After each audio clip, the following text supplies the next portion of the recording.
saf yang berada di depannya yang masih kosong terlebih dahulu. Hal ini demi kesempurnaan salat berjamaah pada hari ini.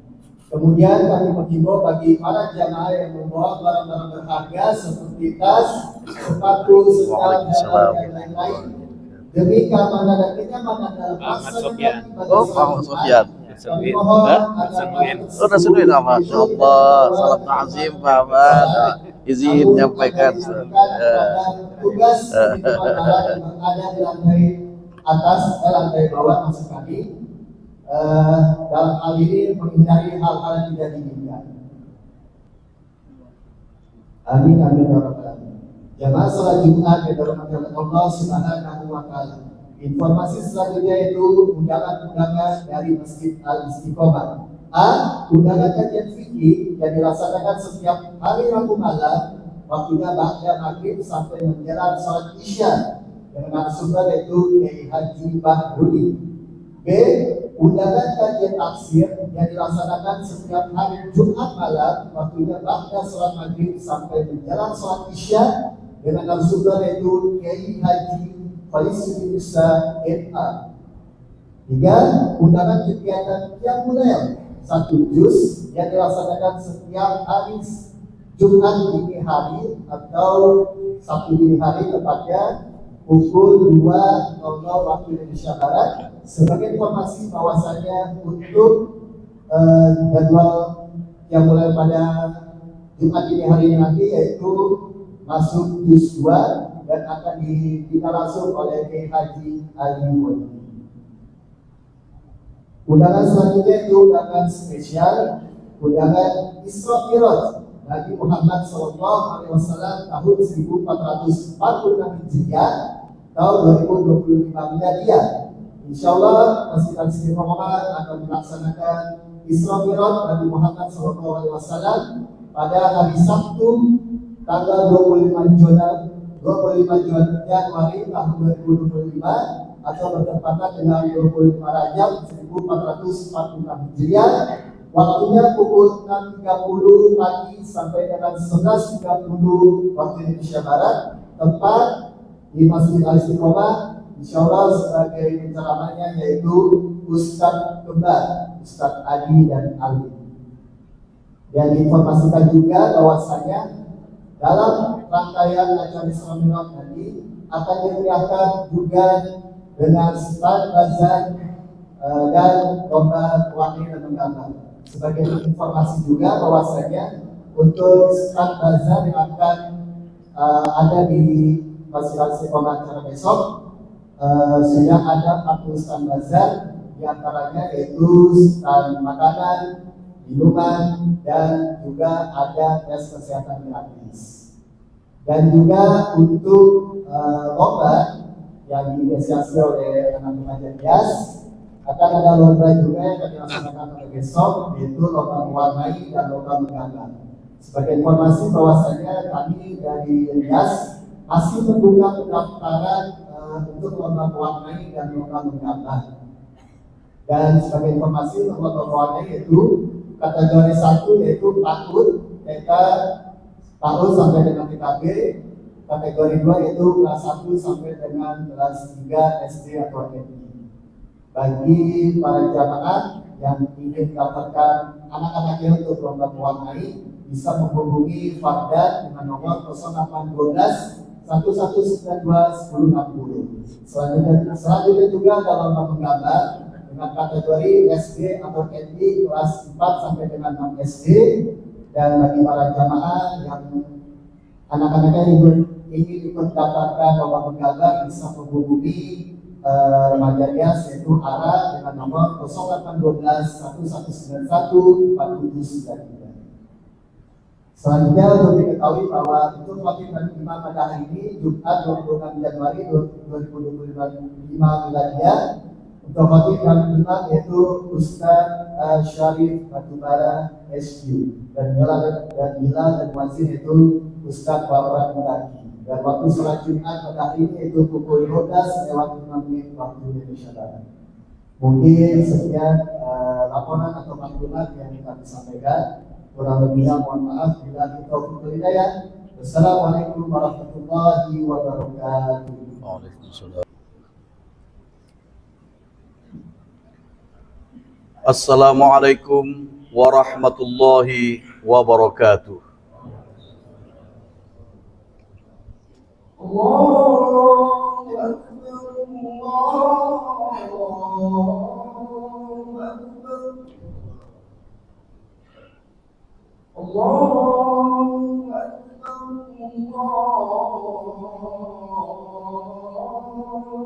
Akbar. Allah.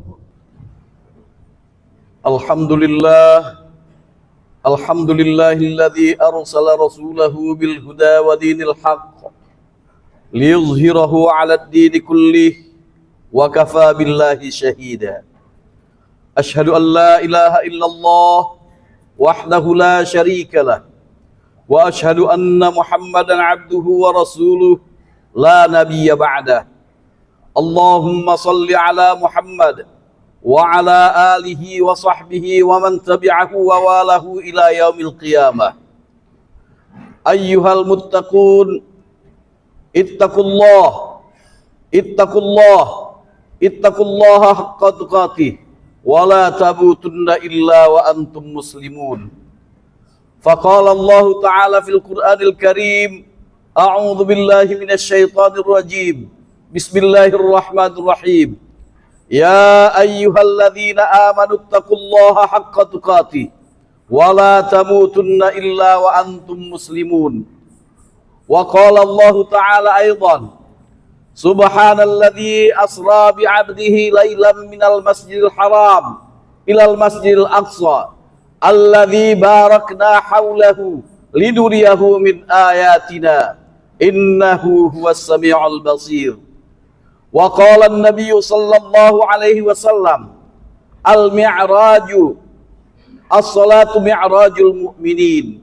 Shadaqallahul azim wa shadaqa rasuluhun nabiyul karim wa nahnu ala dzalika minasy-syakirin wasyahidin walhamdulillahi rabbil alamin. Hadirin jamaah sidang salat Jumat yang dimuliakan Allah Subhanahu wa taala. Peristiwa Isra dan Mi'raj adalah merupakan peristiwa yang spektakuler. Merupakan salah satu mukjizat yang diberikan Allah Subhanahu wa taala kepada nabi, kepada kekasihnya, kepada orang yang paling mulia di dunia ini, yaitu Nabi Muhammad sallallahu alaihi wasallam. Peristiwa tersebut merupakan sesuatu yang sangat menakjubkan. Perjalanan dari Masjidil Haram ke Masjidil Aqsa, dan kemudian dari Masjidil Aqsa langsung naik Mi'raj ke Sidratul Muntaha dan bertemu dengan Allah Subhanahu wa taala. Peristiwa itu terjadi hanya dalam waktu satu malam. Jika kita perhatikan bahwa peristiwa ini belum ada satu orang pun di dunia ini yang sampai dan bahkan mampu untuk melakukannya. Pertemuan-penemuan teknologi dan sekaligus juga para ilmuwan-ilmuwan banyak untuk membahas ini. Namun sampai pada saat ini tidak ada satu orang pun yang mampu untuk mencapai taraf yang seperti yang telah dialami oleh Rasulullah SAW. Itulah makanya ketika Allah katakan di dalam surah Al-Isra ayat 1, Subhanalladzi asra bi'abdihi laila. Perkataannya diawali dengan kata-kata subhana, yang artinya adalah sesuatu yang sangat menakjubkan, maha suci Allah. Namun dalam hal ini menunjukkan satu hal yang sangat miracle, sangat menakjubkan, yaitu perkataan subhan. Kita sering mengatakan tentang sesuatu yang ajaib, sesuatu yang sangat-sangat mengherankan dan menakjubkan. Subhanallah, alangkah indahnya ciptaanmu ya Allah. Subhanallah, alangkah mulianya orang yang engkau ciptakan ini ya Allah. Perkataan itu menunjukkan sesuatu yang kita anggap adalah ajaib, sesuatu yang sangat menakjubkan dalam sudut pandang kita. Maka dengan demikian, ketika Allah menyatakan di dalam Al-Quran, Subhanalladzi asra bi'abdihi lailam minal masjidil haram. Maha suci Allah yang di dalamnya adalah mengandung makna menakjubkan, yang telah memperjalankan hambanya di malam hari. Perkataannya kemudian adalah, kenapa kau abdihi? Kenapa kau bukan Rasulullah? Kenapa kau bukan Nabiullah? Kenapa kau bukan Habibullah? tapi adalah kata-kata abdun, yang artinya adalah merupakan penghambaan. Ini menunjukkan apa? Bahwa segala predikat apapun ketika Anda masuk dalam dimensi Allah Subhanahu wa taala, lepas semua predikat-predikat tersebut. Yang ada adalah hubungan yang sangat dekat, yang sangat harmonis antara makhluk, yaitu ciptaannya manusia ini, dan kemudian adalah sang Khalik, yaitu Allah Subhanahu wa taala. Maka tidak ada predikat-predikat yang lainnya kecuali ini adalah abdiku, menunjukkan bahwasanya fungsi dia sebagai manusia yang penghambaannya hanya kepada Allah Subhanahu wa taala. Rasulullah sallallahu alaihi wasallam sudah membuktikan hal itu. Maka bila kita telisik sampai pada saat ini, zaman yang demikian sudah berubah, berbagai macam alih teknologi sudah ditemukan dan sampai pada puncaknya. Namun ketika dihadapkan dengan peristiwa Isra dan Mi'raj, masih jauh ketinggalan apa yang ditemukan oleh orang-orang dan para ahli sampai pada saat ini. Bahkan kita ketahui Albert Einstein sebagai ahli di dalam matematika dengan temuan-temuan tentang kecepatan sinar, yaitu apa? E sama dengan MC kuadrat, menunjukkan sebuah penemuan yang sangat ilmiah, kecepatan cahaya yang sudah melebihi daripada kecepatan suara. Dan itu pun baru sampai penemuan yang pada akhirnya menghasilkan pesawat ulang-alik, pesawat jet, dan bahkan pesawat supersonik. Tidak ada bisa menandingi peristiwa Isra dan Mi'raj ini. Hadirin yang dimuliakan Allah Subhanahu wa taala. Maka dengan demikian, bersyukurlah kita sebagai umat Nabi Muhammad sallallahu alaihi wasallam. Bukan berarti kita euforia dengan kehebatan dan kemuliaan Nabi. Tidak demikian adanya.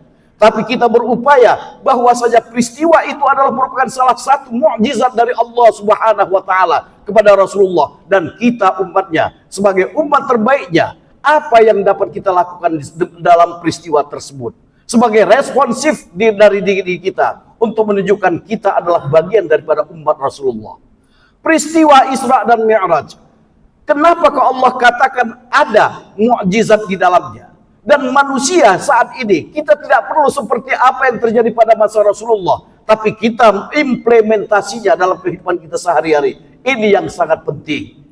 Maka Allah katakan pada ayat yang lain. Di dalam Quran surah Al-Anfal Allah katakan, "Maka lin nabiyyin ayyakuna lahumul asra hatta yuthina fil ard." Tidak pantas bagi seorang nabi memiliki tawanan di muka bumi ini sebelum dia itu dapat melumpuhkannya ataupun sebelum dia dapat menundukkannya. Perkataan tawanan di sini adalah katanya sama dengan perkataan asra. Subhanalladzi asra. Maha suci Allah yang sudah memperjalankan hambanya di malam hari. Dan kemudian ketika dihadapkan dengan Quran surah Al-Anfal Allah katakan, "Maka li nabiyyin ayyakuna lahul asra." Tidaklah pantas bagi seorang nabi untuk memiliki seorang tawanan sebelum dia dapat melumpuhkan ataupun menundukkan. Maka dengan demikian, ketika kita ingin mendapatkan nilai daripada asra itu, apa yang harus kita lakukan dalam kehidupan ini? Yaitu kita harus dapat menawan, kita harus dapat menundukkan, dan apa yang harus kita tawan, apa pula yang harus kita tundukkan. Di dalam diri kita ini, hadirin yang dimuliakan Allah Subhanahu wa taala, ada dua hal yang sangat penting dan menjadi fitrah yang Allah ciptakan pada diri kita, yaitu fitrah secara fisik diri kita yang kita tumbuh kembangkan berdasarkan upaya yang telah kita lakukan dan diusahakan dari orang tua kita, yaitu apa? Kebutuhan fisikal, sehingga kita bisa tumbuh berkembang sampai pada saat ini dari makanan-makanan, dari minuman dan asupan-asupan lainnya yang diberikan oleh orang tua kita ataupun yang sudah kita usahakan. Dan dimensi yang lain adalah yaitu dimensi psikis, di mana di sini adalah fitrah, di mana Allah menciptakan diri kita. Wa nafakha fihi min ruhi, di mana Allah telah meniupkan ruhnya kepada diri kita, dan kemudian aktiflah pendengaran kita, aktiflah penglihatan kita, dan aktif pula alam pikiran kita. Qalilam ma tashkurun, akan tetapi sangat sedikit sekali manusia yang bersyukur. Nah, yang ditawan di sini adalah potensi-potensi fisik yang selama ini sudah begitu menguasai aspek kehidupan kita, sehingga melupakan aspek-aspek batiniah diri kita. Kita selalu saja berdamai dan asyik masuk dengan berbagai macam pengalaman-pengalaman kehidupan dunia. Berbagai macam atribut-atribut sudah kita tanamkan di dalam diri kita. Dan kemudian kita berbangga-bangga terhadap itu adanya. Kita ketahui tadi bahwasanya peristiwa Isra dan Mi'raj yang dialami oleh Rasulullah, tidak ada predikat-predikat yang lain yang Allah tanamkan, yang Allah tunjukkan pada diri Rasulullah. Yang ada adalah abdun, yang ada adalah penghambaan. Maka dengan demikian, ketika kita sebagai umat Rasulullah sallallahu alaihi wasallam ingin hidup Isra itu, maka menawan hal-hal, menawan dorongan-dorongan fisik yang begitu dominan pada diri kita. Ingat wahai saudara-saudaraku sekalian, hidup kita ini bukan hanya untuk makan. Hidup kita ini bukan hanya untuk fisikal belaka. Tapi ada satu dimensi yang lain yang harus kita kembangkan pada diri kita, yaitu batiniah kita. Yaitu di mana tempatnya roh Allah ini untuk kita layani. Kasih sayang ada di dalamnya. Cahaya Quran ada di dalamnya. Kegiatan-kegiatan ibadah ada di dalamnya. Dan sekaligus juga pengembangan dalam diri kita ini adalah merupakan cahaya daripada ruh Allah tersebut. Hadirin yang dimuliakan Allah Subhanahu wa taala, peristiwa Isra dan Mi'raj ini, apa pesan yang dapat kita ambil dari peristiwa Isra dan Mi'raj? Secara umum para alim ulama, ustadz dan kiai sudah menjelaskan kepada kita bahwa peristiwa Isra dan Mi'raj ini adalah hadiah yang kemudian akan disampaikan kepada umatnya Rasulullah, yaitu apa? Salat. Melaksanakan salat adalah merupakan hadiah yang yang didapatkan oleh Rasulullah dari peristiwa Isra dan Mi'raj. Maka dengan demikian, kalau memang betul-betul kita ingin menjadi umat Nabi Muhammad, yang pertama sekali harus kita tanamkan adalah komitmen untuk melaksanakan salat. Karena disitulah merupakan kunci bagi diri kita. Untuk apa? Untuk dapat berkomunikasi dengan Allah. Dan sekaligus juga untuk melaksanakan implementasi daripada Isra dan Mi'raj itu. Hadis qudsi menyatakan, as-salatu mi'rajul mu'minin. Salat itu adalah mi'rajnya orang-orang yang beriman. Kenapa kok harus ada kata-kata mi'raj? Yang kita ketahui bahwasanya hanya Rasulullah yang bisa Isra dan kemudian Mi'raj ke Sidratul Muntaha. Tapi kenapa ketika Rasulullah dalam hadis qudsinya mengatakan as-salatu mi'rajul mu'minin, salat itu adalah tempat naiknya, mi'rajnya orang-orang yang beriman. Nah, kita perhatikan bagaimana di dalam salat itu. Bukankah di dalam salat itu adalah merupakan medium, merupakan alat bagi kita untuk dapat berkomunikasi dengan Allah Subhanahu wa taala sebagai pencipta? Bukankah di dalam sholat itu kita mengadu tentang hal-hal, tentang kehidupan yang kita jalani selama ini?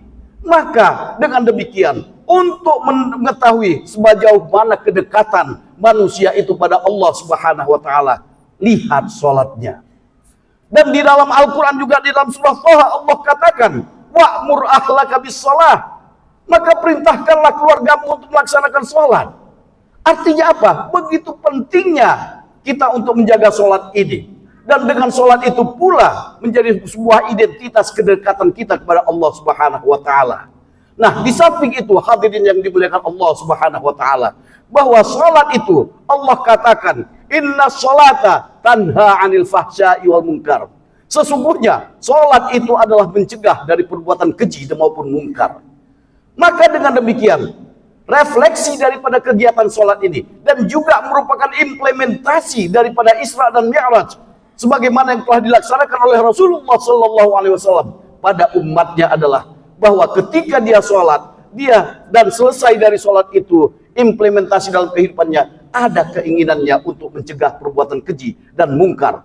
Ada di dalam dirinya sebuah proteksi yang kuat untuk intervensi perbuatan-perbuatan keji dan mungkar itu. Jangan sampai dirinya bagian daripada orang-orang yang melaksanakan keji dan mungkar tersebut.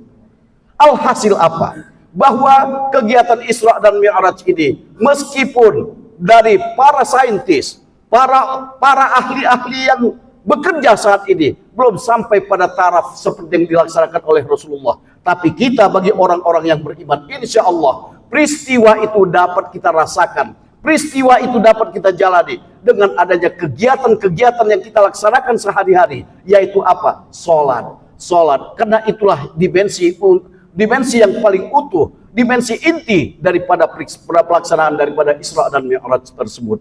Barakallahu li wa lakum fil Qur'anil azim wa nafa'ani wa iyyakum bima fihi minal ayati wa dzikril hakim wa taqabbala minni wa minkum tilawatahu innahu huwas samiul alim. Allahumma ighfir lil muslimina wal muslimat wal mu'minina wal mu'minat al ahya'i minhum wal amwat innaka sami'un qaribun mujibud da'wat wa ya qadhiyal hajat. Rabbana zalamna anfusana wa illam taghfir lana wa tarhamna lanakunanna minal khasirin. Rabbana la tuzigh qulubana ba'da idh hadaitana wa hab lana min ladunka rahmah innaka antal wahhab. Rabbana innana sami'na munadiyan yunadi lil imani an aminu bi rabbikum fa amanna. Rabbana faghfir lana dhunubana wa kaffir 'anna sayyi'atina wa tawaffana ma'al abrar. Rabbana atina fid dunya hasanah wa fil akhirati hasanah wa qina 'adzaban nar. Ibadallah, innallaha ya'murukum bil 'adli wal ihsan wa ita'i dzil qurba wa yanha 'anil fahsya'i wal munkari wal baghi. Ya'izukum la'allakum tadhakkarun wa la dzikrullahi akbar. Aqimus shalah wallahu a'lamu bima tasna'un.